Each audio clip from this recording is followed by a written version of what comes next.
All right, welcome everybody. This is going to be part 1 of 2 of an electrical field tutorial. So please again make sure you have everything you're going to need, and that's especially going to be your page 2 of your data booklet and obviously your notes. So you should be by now be very comfortable understanding the gravitational fields and how to calculate that.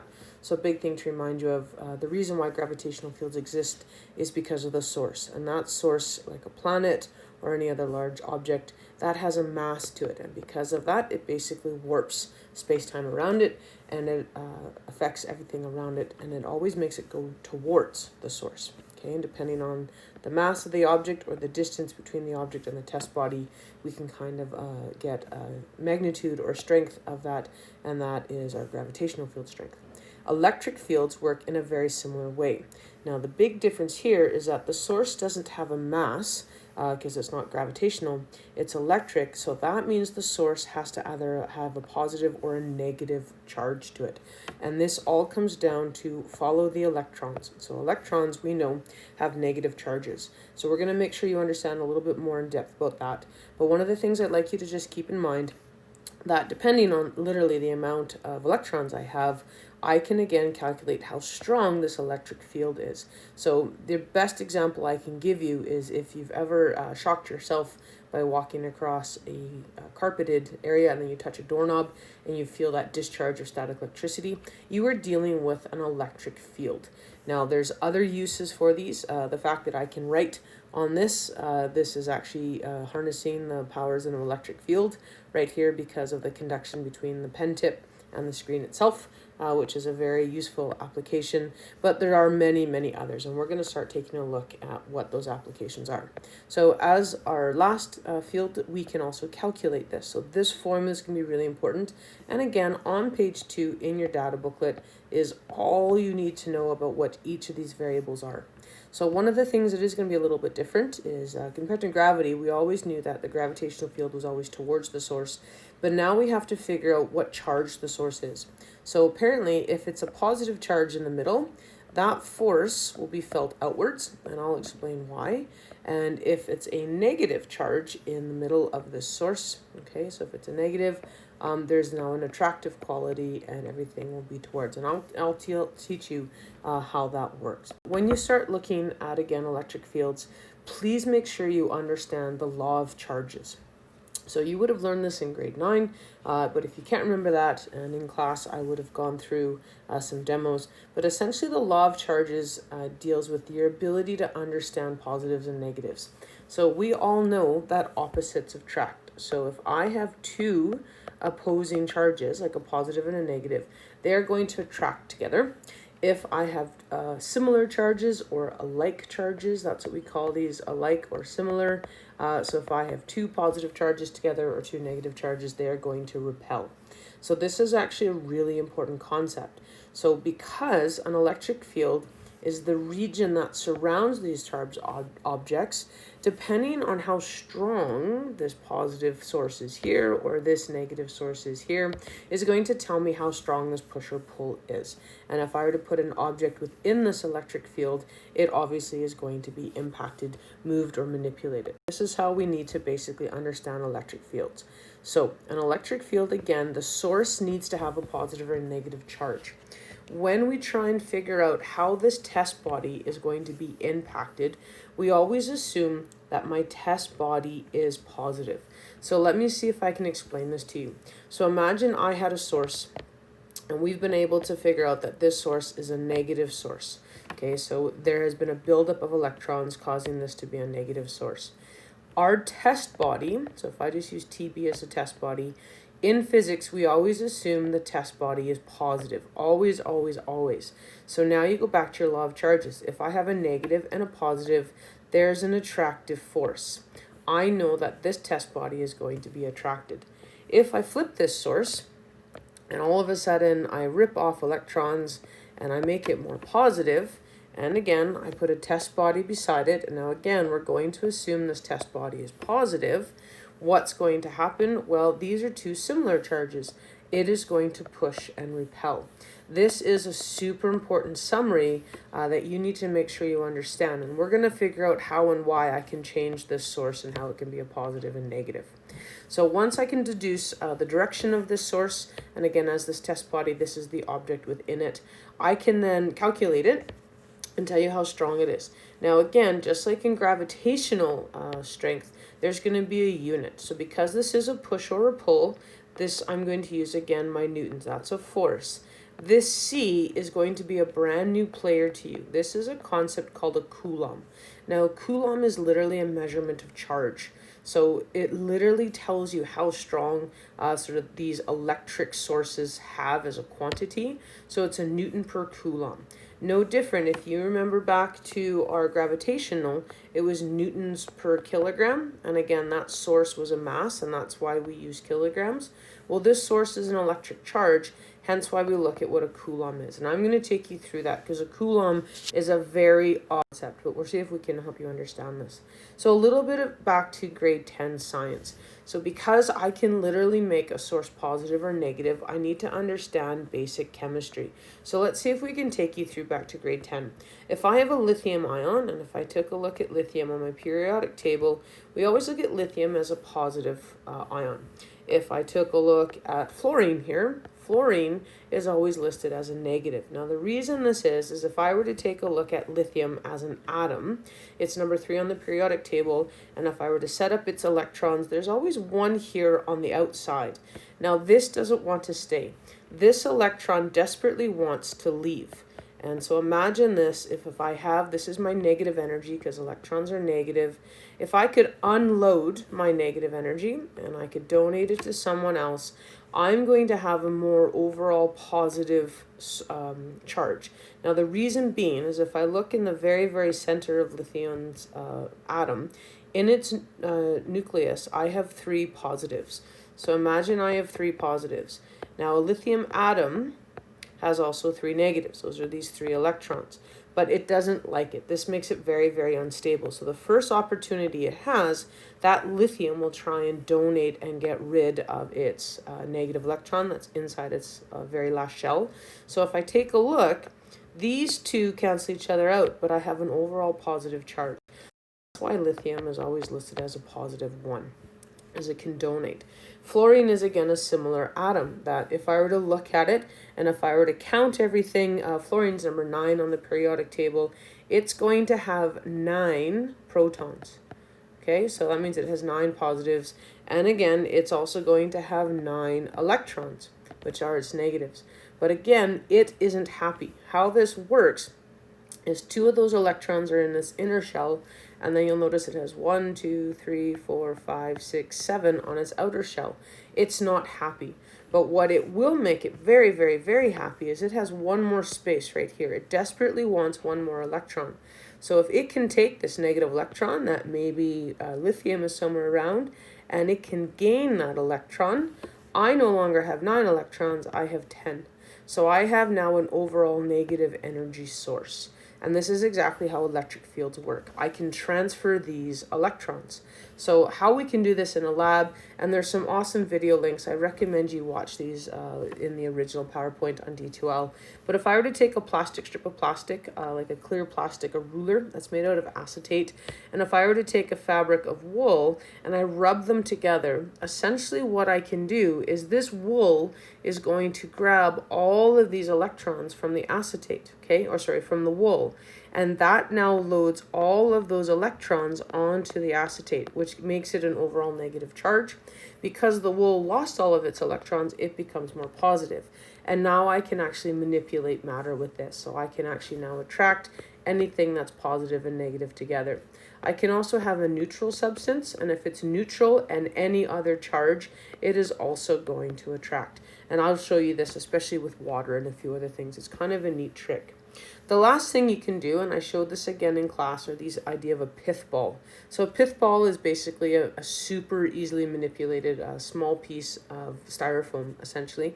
And again, I can charge a rod by transferring all of the electrons onto this rod. And if I do that, because it's gained electrons, this is now going to change its charge. So again, if the electrons get rubbed off the glass rod, again, it loses its electrons. It's going to be an overall more positive source. So if I were to put a negative object anywhere near to it, it obviously is going to have an attractive nature. And this is, again, is exactly why certain things like balloons, if I rub them on my head, can stick to the wall. This is also your idea of static electricity. Okay, so here's what you need to make sure you understand. I've gone through the theory pretty quick, but it's super important you can understand it. Here's your vital summary you need to do before we get into the math. Okay, electric fields always have a direction. That's why they are a vector. So this idea of bringing things together, we would call this an attractive force. Okay, so there's an attraction. If they push away, we call this repulsion, or they're going to repel. That's going to be a really important concept. When I find a test body, I always assume my test bodies are always positive. Okay, that's really important. So anything I put inside this field, that test body is always going to be positive. And if I know that, if I have a source that's positive and my test body is positive, it's always going to point away. And if my source is negative, and again, I have a positive test body, it is now going to be a move towards. Okay, and let's see if we can actually draw that, because it's much better. So we can actually draw these called electric field lines. These are vector lines. So there's a bunch of different types here. I'm just going to take you through them individually. So one of the first ones I'm going to look at is we call these parallel ones. So essentially, this is our DNA fingerprinting, where on one side of this bar, I'm going to have a positive charge, and then on the other side, I'm going to have an negative electric charge. And because positive is always attracted to a negative, it is going to attract towards. It's always going to go here. So please make sure you know positives will always attract to a negative. This is also why batteries have a positive and a negative side. So positive will always be attracted to negative. If, again, I take a look, and instead of just having a straight bar, I have two sort of circular fields. I again can see what happens. So on this example right here, I have a negative source and I have a positive source. So again, if I look straight down the middle, again, it's always positive to negative, it's going to have a straight attraction. But you're going to notice that it bends and it makes sort of this circular or this arced field. Now, the reason this happens is because as you get further away from the source, like in here, you're going to see that these negative voids start to show up, because again, the further away, the weaker the field, and we're going to actually see this. So again, these are different charges. These are opposite charges, so they're going to attract. The one here that's super important, you're going to see I have a positive next to a positive. Now again, positives and negatives are always going to attract, but you're going to notice these are similar. So again, it is going to repel. So you'll notice that it pushes it away. And it's a pretty big push here in the middle, because these are the fields that are closest together. Okay, I can also have a straight and a circular field. Again, similar. Positive is always to negative. That's a super important concept. So when I'm trying to show this, I can actually show the strength of the field by simply using the lines. And the more lines I have together in one spot, so you'll notice that here, closer to the field, the lines are closer together. That's a stronger field. The further I get away, you're going to notice that these field lines get further apart, the density decreases, and that's because the strength decreases. Now, what you see right here is a perfect example of how we can understand how test bodies work in electric fields. So you're going to notice that these field lines are all pushing out, and that's because in here is a positive test body. So remember, test bodies in electric fields are always positive. So because of this, positive and positive always repel. It's this one right here. It's just shown again. And so that's why I know I can have everything pushing and repelling. Here's an example. Let's see if you guys can figure this out. So for number one, I don't know what the charge is. So I would have to either put a positive here in the middle, or I have to deduce, is this a negative? So let's see if we can figure out, what is it going to be, a positive or a negative? We don't know. So again, to figure this out, always put a test body. So your test body, for our purposes, are always going to be a positive. So I'm going to put a positive test body. Now take a look what happens to the field lines. They are pushing away. So to push away or to repel, is this going to be a positive or a negative in the middle? So most of you are probably going to figure out, well, that's a positive, because like charges repel. This is repelling, so they have to be the same charges. Okay, so again, this arbitrary test body is always positive.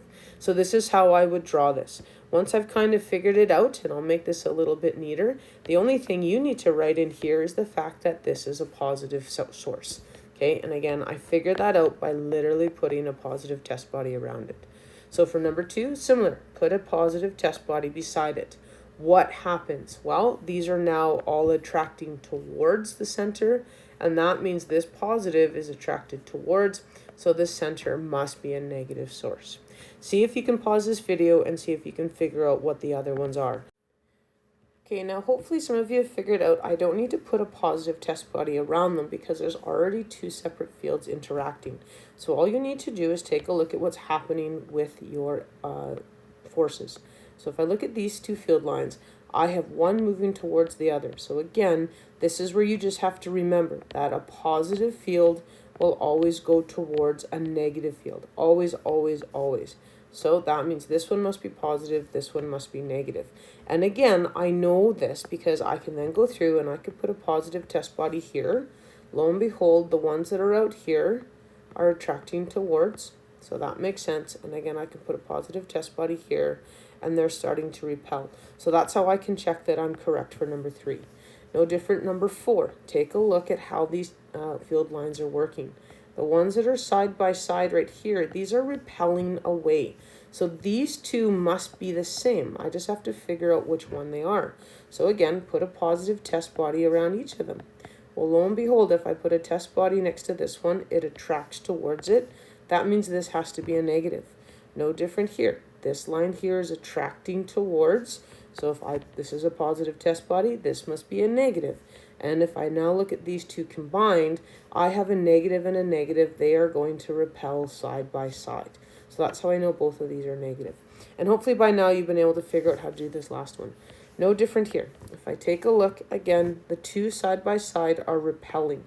So these must be the same charges again. So I just have to figure out which ones they are. So put in a positive test body. So here's one here.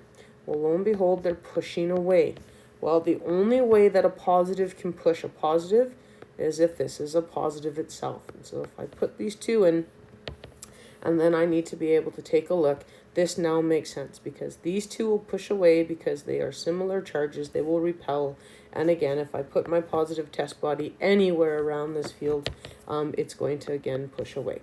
So hopefully that's helpful. It's a super important skill that you are able to do. So again, really, really key points. Number 1, electric fields always move from positive to negative.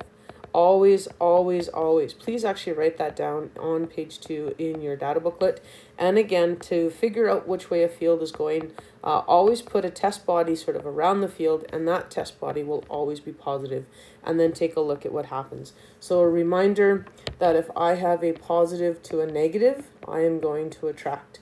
If I have a positive next to a positive, it will repel, and a negative next to a negative, it will repel. The other thing you need to make sure you understand is if I have a neutral source, okay, so there's no positive or negative, a neutral will attract to any positive or negative. Okay, so just an FYI, and again, we've done some in class. So now that you can understand and draw an electric field, you now need to know how to calculate it. So page 2 in your data booklet, again, a few key things. The capital E, this is very similar to what little g was when we looked at gravitational field strength. So that's your comparison. Again, the unit is newtons per coulomb. And this idea of a coulomb, if you watch the crash course video that I have on the video of the week, will actually help you understand what a coulomb is. It's just basically a measurement for how much charge there is in a source. And that charge is directly related to the amount or the number of electrons. The more electrons I have, the bigger the charge. That kind of makes sense. There's a few other numbers or variables you're going to need to know. You'll notice again, radius is on the bottom and it's squared. This is your inverse square law come back again.